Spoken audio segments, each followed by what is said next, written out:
Dancing is something that gives us confidence. It's something that makes us feel amazing. But taking those first steps into the dance space is not that easy, especially if you've come from a place where you have no experience of dancing. And this is where Coach Will comes in.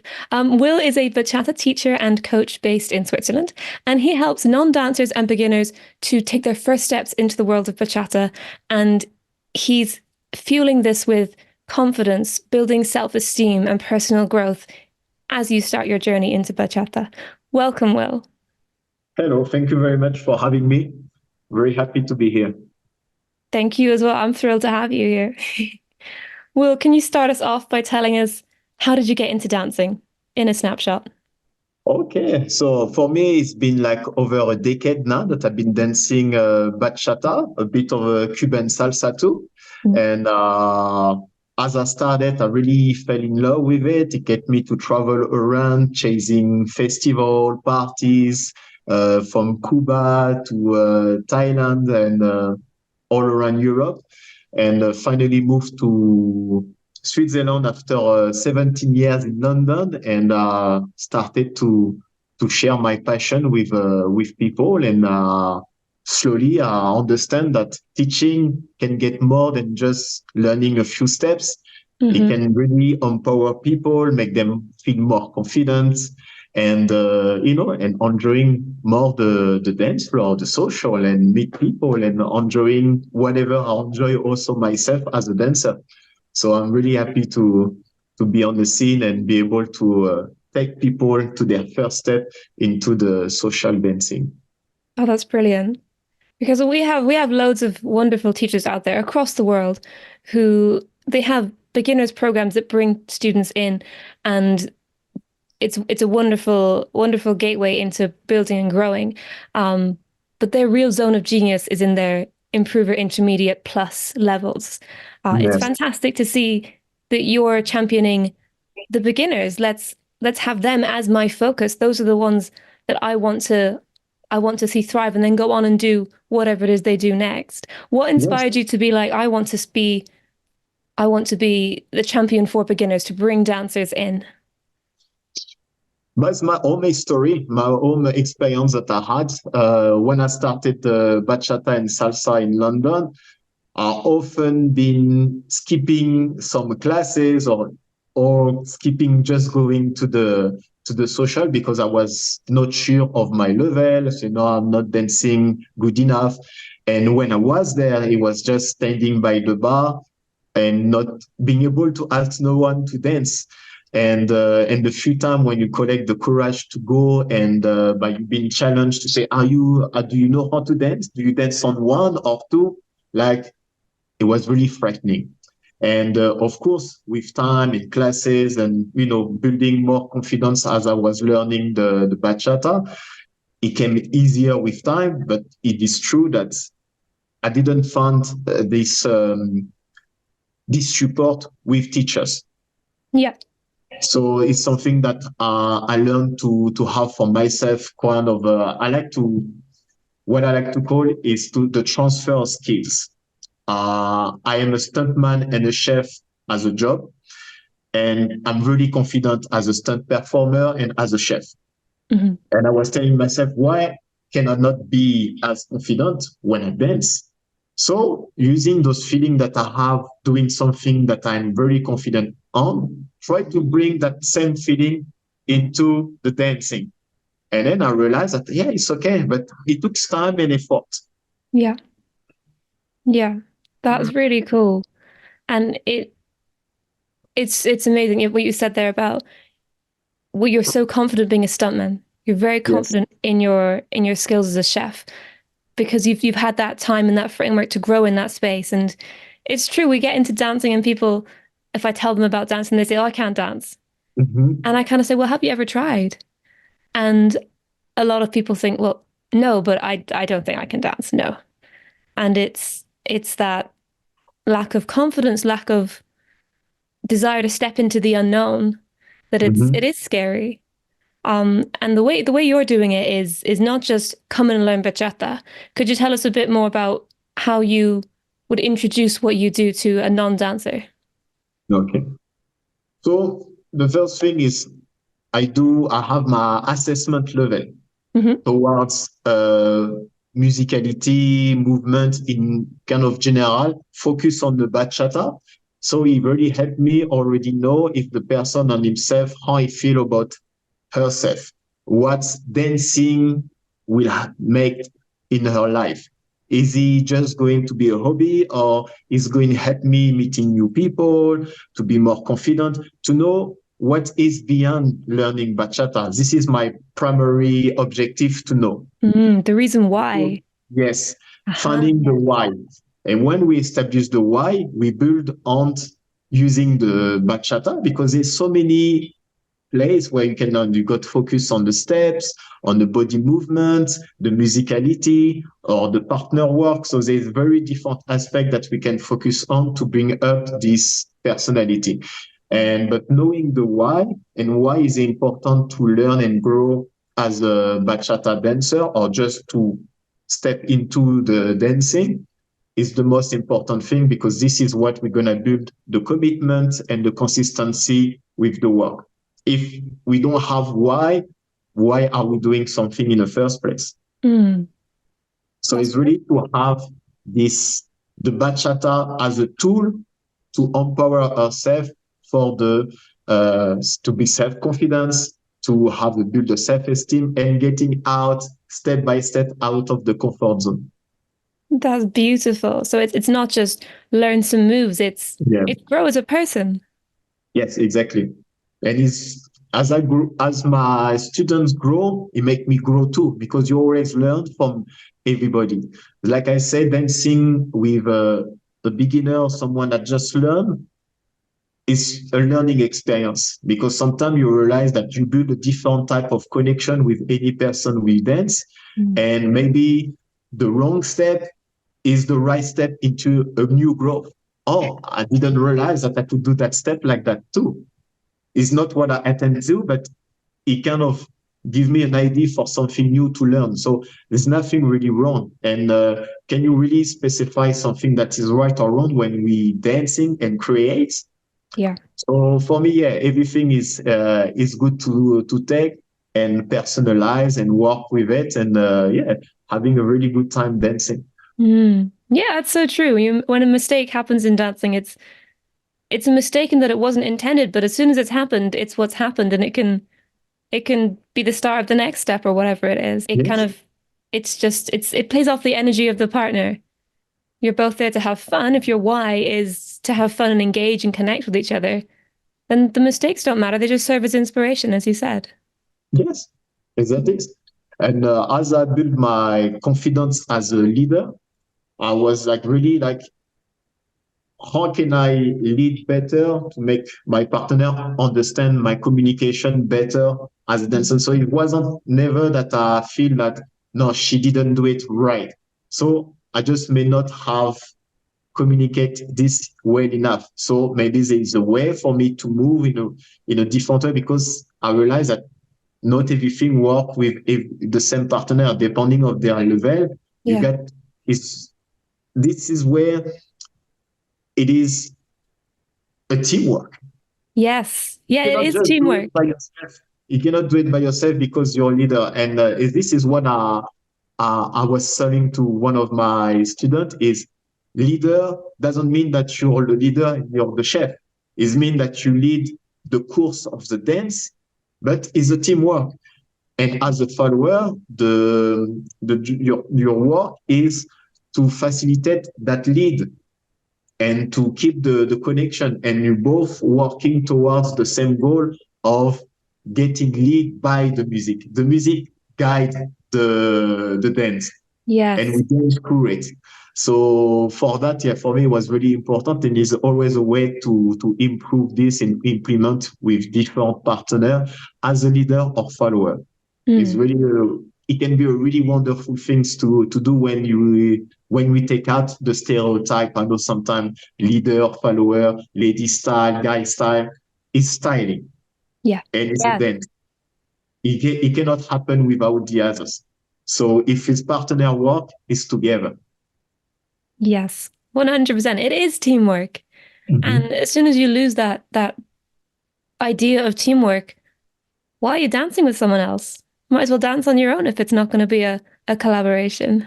Yes, And that's fantastic. Oh, that's such a an important part to bring in that neither person feels they are passive in the dance. It's two people. yes, definitely. Mm. Or free. Now, those days, we have a. No, it's Now it can actually be free. it's beautiful because I like this aspect. But with even the role changing, Mhm. it get me to learn a little bit more about the following roles. Nice. So it helped me getting a better leader because Yeah. I have a better understanding of actually the movement that you need to be doing as a follower. So it really complements the each roles to learn both. And I think it would be beneficial for everybody time to time to have an experience doing the lead if you're a follower and doing the following if you are a leader, because it I, really helps understanding the movement I totally agree. Yeah. from many aspects of it. Yes, yeah, it really does. And it especially I went from follower to leading as well. My Yes, leading is still several steps below my following experience, but you're right, that understanding of how you want your follower to move, but also how you want your follower to feel when you give them those preps and those yes. leads. You know what you already do and don't like and what doesn't feel good. So already from experience, you're thinking, I don't want my follower to feel like that. So you have that empathy because you have that understanding of the other role. Yes, exactly. Yeah. And so when your beginners come in, Mhm. do you channel them immediately into partner work and leading and following, or how do you start off with your beginners? First is essentially the fundamentals. Okay. This is one part that is really important. So when we know the why, is to see how they feel dancing, because most of the time when the non-dancer or beginner, but they don't have so much experience dancing. So we start with the fundamentals, and knowing that having a strong fundamental is a gateway for anything. Once you have really great fundamentals, you're ready for anything. To go to classes, to go to festival, you can really assist everything Yeah. because the only focus you need is the partner work because the rest you have it.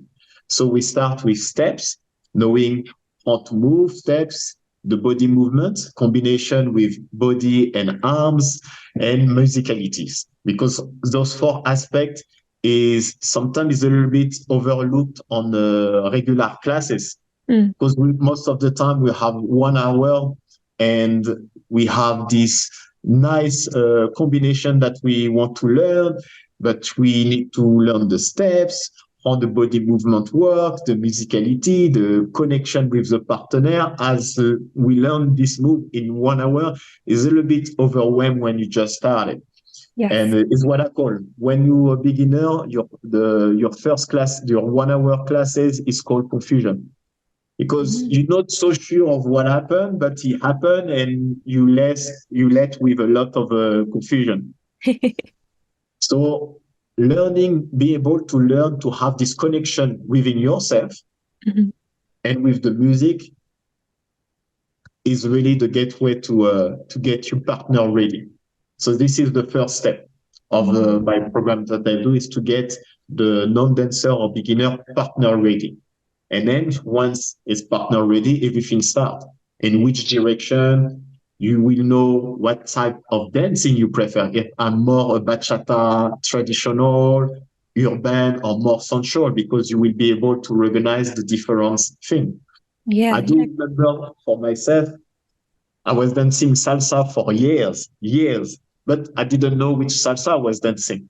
Yeah. So I was jumping between two different salsa. One it was Puerto Rican, and one was Cuban, and I couldn't tell the difference.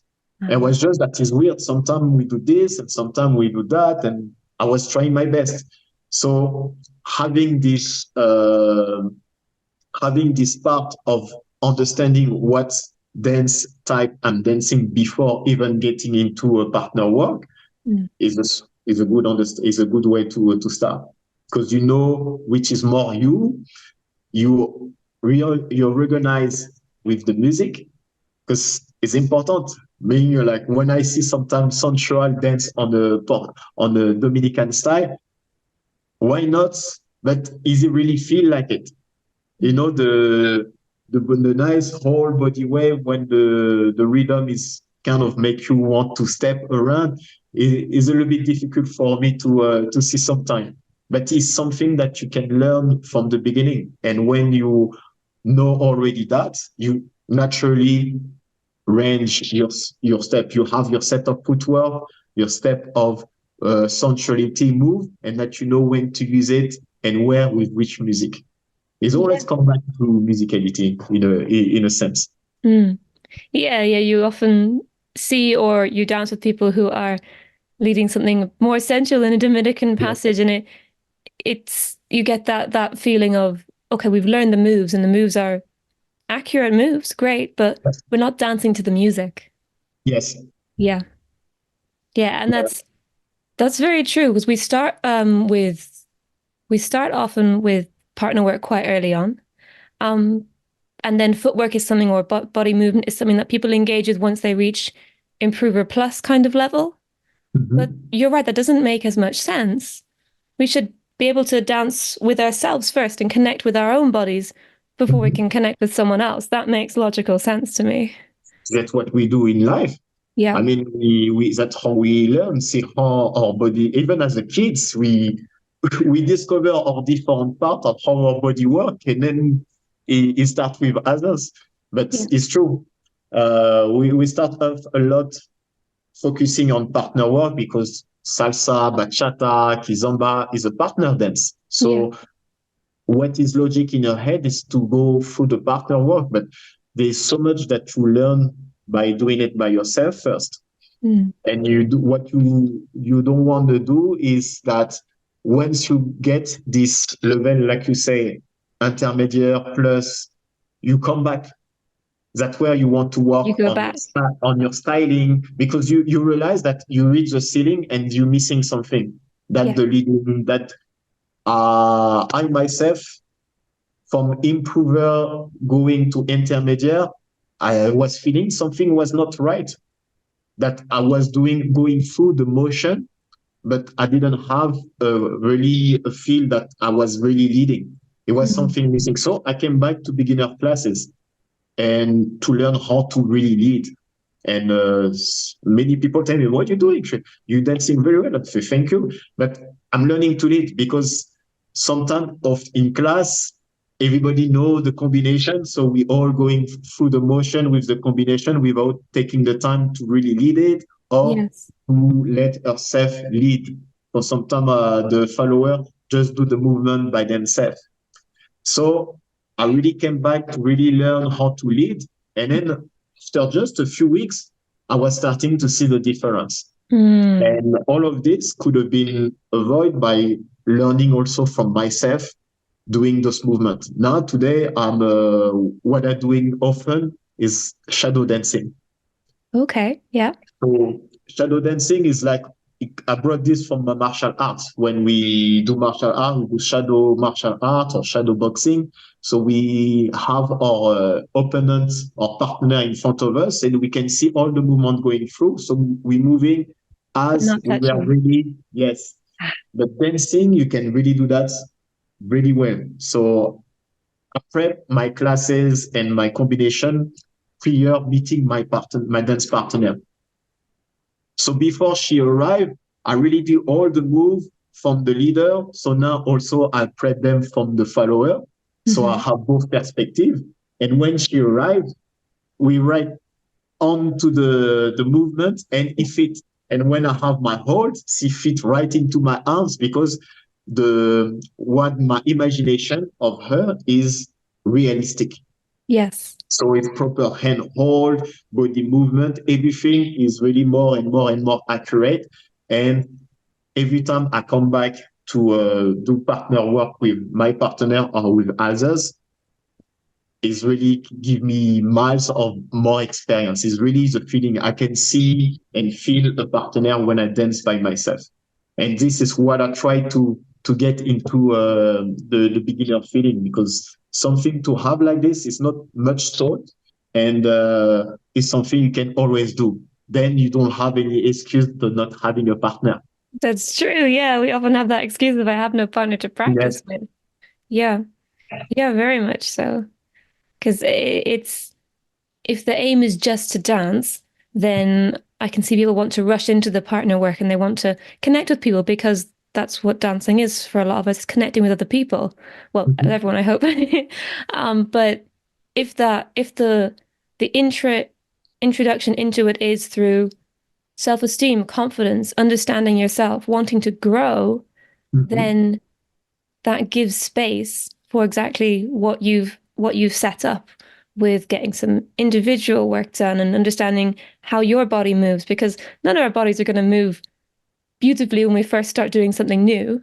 Yes. We have to figure it out. Like I might try out football for a bit and think, okay, that's doesn't feel good for my body. I might then get into swimming and think this feels amazing. But even though we have different dance styles, it's similar, and you're right in that we're figuring out which kind of vibe works for us.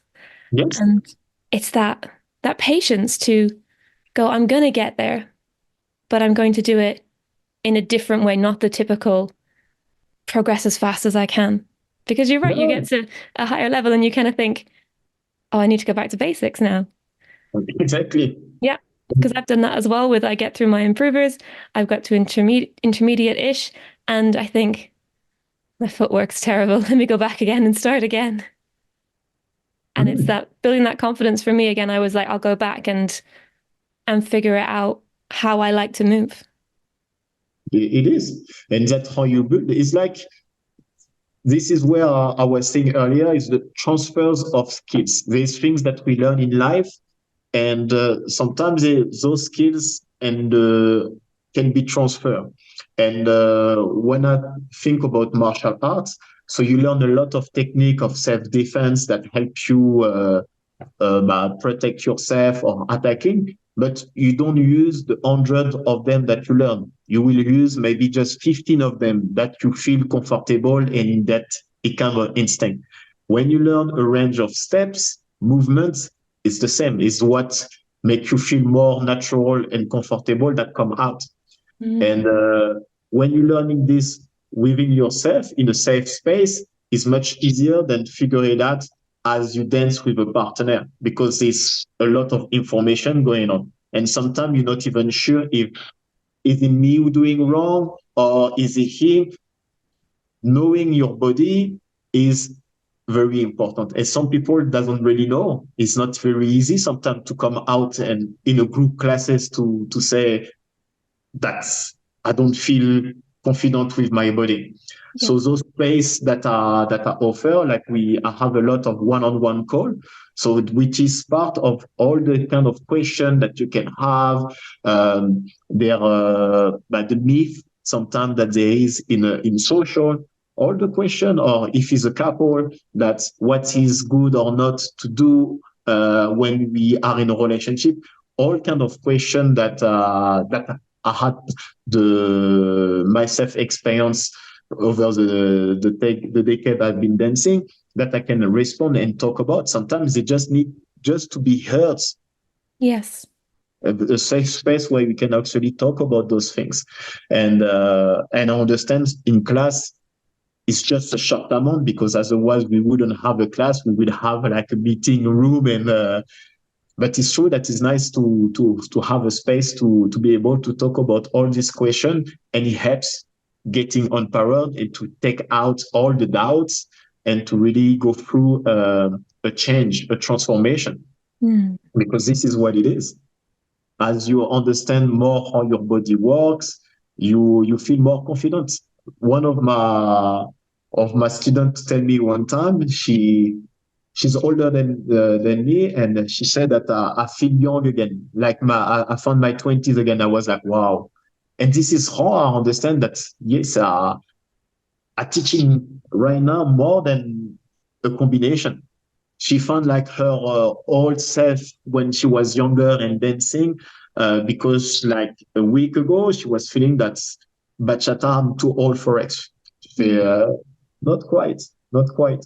This is how Coach Will became Coach Will in the dance space, moving through, not beyond, because you still are a chef, you still are a stuntman, but taking your transferable skills and growing as a teacher in bachata, which is fantastic.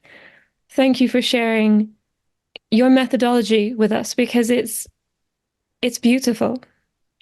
It really is.